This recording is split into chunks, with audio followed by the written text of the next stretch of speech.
Hello दोस्तों, स्वागत है आपका मेरे चैनल पर। आज हम स्टार्ट करने जा रहे हैं एक एब्सोल्यूट मास्टरपीस मानवा जिसका नाम है डूम ब्रेकर या a battle God second chance. ये स्टोरी है एक ऐसे वॉरियर की जो ह्यूमैनिटी का आखिरी सर्वाइवर बचा था। उसने डीमन लॉर्ड को टक्कर दी और मरने के बाद उसे मिला एक सेकंड चांस। पर इस बार वो गॉड्स और डीमंस सबसे अपना बदला लेने वापस आया है। तो चलिए शुरू करते हैं चैप्टर 1 की कहानी। कहानी की शुरुआत होती है एक डिस्ट्रॉयड दुनिया से।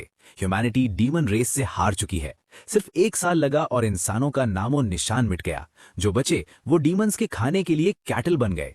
लेकिन इन सब के बीच एक इंसान अभी भी लड़ रहा था, ज़ेफिर, ह्यूमैनिटी का लास्ट सर्वाइवर। सीन शिफ्ट होता है जहां ज़ेफिर बुरी तरह जख्मी है। उसका हाथ टूटा हुआ है और वो खून से लथपथ है। उसके सामने खड़ा है डीमन लॉर्ड टार्टरस, जो उससे कहता है कि उसने अच्छी फाइट दी पर अब ये खत्म हो चुका है। टार्टरस ज़ेफिर की हिम्मत देखकर इंप्रेस हो जाता है। वो कहता है कि जहां बड़े बड़े इंटेलिजेंट लोग डर के मारे हार मान गए, वहां ज़ेफिर ने आखिरी सांस तक फाइट की। इसलिए टार्टरस उसे एक ऑफर देता है, मेरा राइट हैंड बन जाओ, मेरे अंडरलिंग बन जाओ, हम दोनों मिलकर पूरे यूनिवर्स और गॉड्स को चैलेंज करेंगे। ज़ेफिर सुनता है और सोचता है ये वही मॉन्स्टर है जिसने उसके दोस्तों, उसकी फैमिली और पूरी ह्यूमैनिटी को मार डाला और अब ये उसे दोस्त बनाना चाहता है। ज़ेफिर हंसता है और कहता है, नॉट बैड, पर ये ले। और वो टार्टरस को गाली देते हुए एक स्पेल एक्टिवेट कर देता है। ज़ेफिर कहता है कि उसने एक बार किसी की बात नहीं मानी थी, इसलिए उस लड़की ने उस पर एक फनी स्पेल कास्ट किया था। ये एक सुइसाइड बॉम्बिंग टेक्निक थी। ज़ेफिर एक मैसिव एक्सप्लोजन क्रिएट करता है और चिल्लाता है, गो फक योरसेल्फ। धमाका इतना बड़ा होता है कि सब कुछ वाइट हो जाता है। जब धुआं हटता है तो हम देखते हैं कि टार्टरस का एक हाथ गायब है। ज़ेफिर मर चुका है, लेकिन मरने से पहले उसने उस इनविंसिबल डीमन लॉर्ड का हाथ उड़ा दिया। टार्टरस गुस्से में पागल हो जाता है। ज़ेफिर की आंख खुलती है। वो हैरान है क्योंकि वो जिंदा है। उसके वुंड्स हील हो चुके हैं और उसका आर्मर नया हो गया है। वो सोचता है कि शायद ये आफ्टर लाइफ है, पर तभी वहां एक एंजल आती है, messenger of gods, Mercedes. Mercedes बताती है कि ये गॉड्स का पैंथियन है।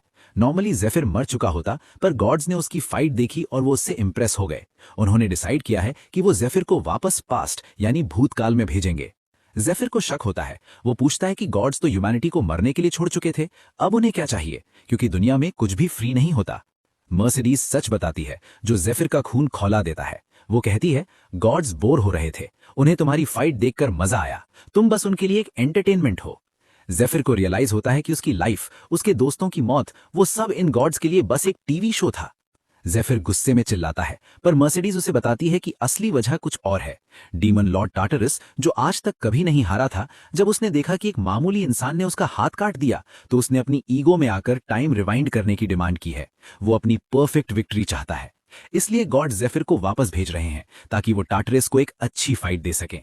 उन्होंने ज़ेफिर को कुछ गिफ्ट्स भी दिए हैं जो उसे पास्ट में हेल्प करेंगे। प्रोसेस स्टार्ट होता है और ज़ेफिर को वापस भेज दिया जाता है। बूम! ज़ेफिर की आंख खुलती है गुफा में। कोई उसे लात मारकर उठा रहा है। उठ जा न्यूबी! ज़ेफिर आसपास देखता है और रियलाइज करता है कि वो 10 साल पीछे आ चुका है। ये वो टाइम था जब वो एक स्लेव था। उसके हाथ पर स्लेव का मार्क अभी भी है। उसका पुराना बॉस उसे धमकी देता है, पर ज़ेफिर बस हंसता है। उसे पता है कि अब उसके पास फ्यूचर की सारी मेमोरीज हैं और गॉड्स के दिए हुए पावर्स भी। तभी ज़ेफिर को याद आता है कि एंजल ने कहा था ऑब्टेन एबिलिटी बोलने से उसे पावर्स मिलेंगी। ज़ेफिर वो वर्ड्स बोलता है।